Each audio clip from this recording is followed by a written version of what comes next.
AM న్యూస్కి స్వాగతం. రాష్ట్రంలో రెండోసారి వైసీపీ పార్టీ తప్పకుండా అధికారంలోకి వస్తుందని వైసీపీ నాయకులు భూమా కిషోర్ రెడ్డి అన్నారు. ఆళ్లగడ్డ పట్టణంలోని స్వగృహంలో సోమవారం ఏర్పాటు చేసిన మీడియా సమావేశంలో భూమా కిషోర్ రెడ్డి మాట్లాడుతూ, అంత భారీ బహిరంగ సభలో టీడీపీ, బీజేపీ, జనసేన పార్టీలు కేవలం జగన్మోహన్ రెడ్డిని సీఎం కాకుండా చేయాలనే ఆలోచన తప్ప అన్ని పార్టీలు కలిసి రాష్ట్రానికి ఏం చేస్తాయో చెప్పలేదని అన్నారు.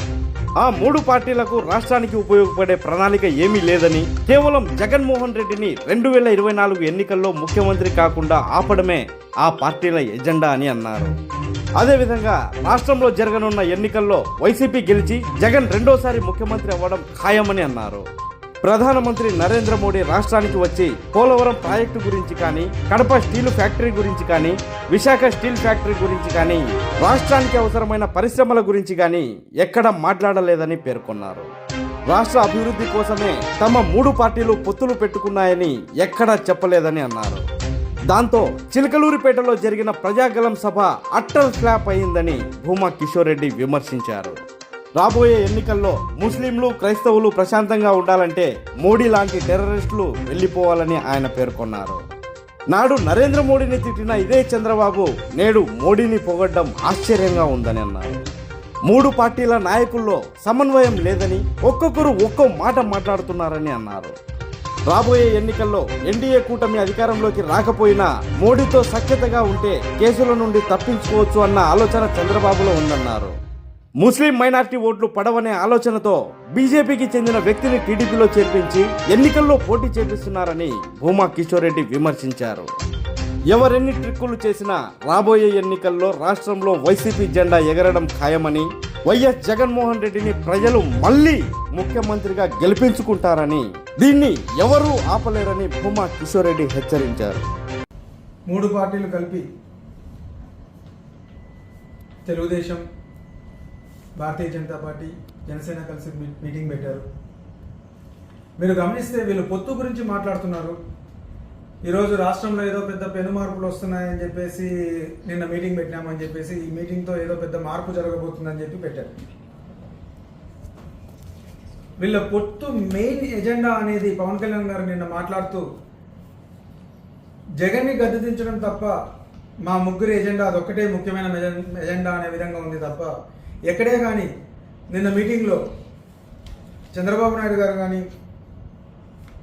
పవన్ కళ్యాణ్ గారు కానీ రాష్ట్రానికి కావాల్సినవి ఏమన్నా అడగడం కానీ, మీరు గమనిస్తే పవన్ కళ్యాణ్ గారు మాట్లాడుతూ కేవలం నరేంద్ర మోడీ గారిని పొగడతలతో ఎత్తేయడం తప్ప అక్కడ రాష్ట్రానికి కావాల్సిన దాని గురించి ఏదైనా కానీ, ఒక పక్క స్పెషల్ స్టేటస్ గురించి కానీ, ఒక పక్క విశాఖ స్టీల్ ప్లాంట్ ప్రైవేటీకరణ ఆపడం దాని గురించి కానీ, కడప స్టీల్ ప్లాంట్ గురించి కానీ, ఏదైనా కానీ ఆంధ్రప్రదేశ్ డెవలప్మెంట్ గురించి మేము పొత్తు పెట్టుకుంటున్నాము, ఆంధ్రప్రదేశ్ బాగుపడాలనే దృష్టిలో పొత్తు పెట్టుకుంటున్నామని ఎక్కడైనా ఒక మాటన్నా మాట్లాడారా?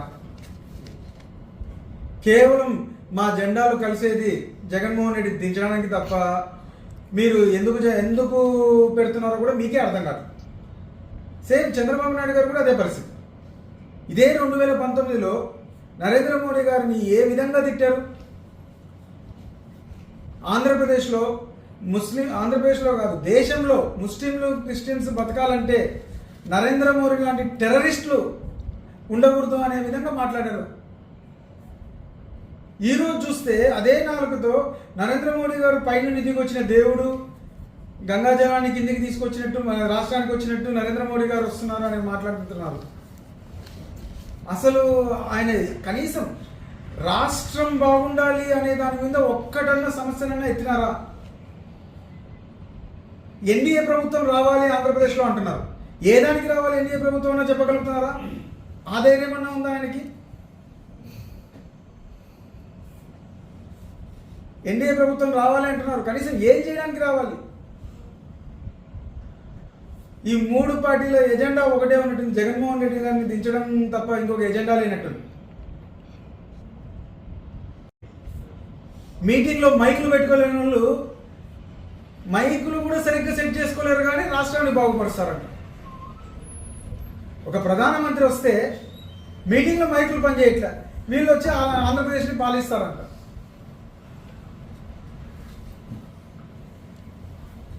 రేపు కనీసం ఈరోజు ప్రధానమంత్రి గారు మాట్లాడుతున్నారు ఒక పక్క, చంద్రబాబు నాయుడు గారు ఏమంటారు, షర్మిల గారిని జగన్మోహన్ రెడ్డి గారు మోసం చేశారంటున్నారు. మళ్ళీ ప్రధానమంత్రి గారు వచ్చేసి షర్మిల జగన్మోహన్ రెడ్డి గారు ఒకటే అంటారు. అసలు వీళ్ళకి పొత్తులలో వీళ్ళకన్నా ఒక అండర్స్టాండింగ్ ఉందా ఎక్కడైనా కానీ? కేవలం కేసులకు భయపడి చంద్రబాబు నాయుడు గారు ఈరోజు నరేంద్ర మోడీ గారి కాళ్ళు పట్టుకొని పొత్తుకు పిలిచినట్టే ఉంది తప్ప, రేపు ఆయన అరెస్టు జరగకూడదు, ఇంకోటి జరగకూడదు అని ఆయన చంద్రబాబు నాయుడు గారు మోడీ గారి దగ్గరికి వచ్చారు తప్ప రాష్ట్రాన్ని ఉద్ధరించడానికి, లేకపోతే రాష్ట్రాన్ని ఏదో బాగుపరచడానికి కాదు. రేపు ఓడిపోయినాక కూడా కనీసం కేసులు పెట్టి అరెస్ట్ చేయకుండా ఉండడానికి ఆయన పొత్తు. అంతే తప్ప ఎక్కడే కానీ రాష్ట్ర భవిష్యత్తు గురించి, పోలవరం గురించి మాట్లాడినారు ఎక్కడైనా చంద్రబాబు నాయుడు గారు? కేంద్ర ప్రాజెక్ట్ అది, ఎందుకు మాట్లాడలేకపోతున్నారు? ఏ ఒక్కటి కూడా రాష్ట్రానికి కావాల్సింది అడిగే ధైర్యం లేదు. First of all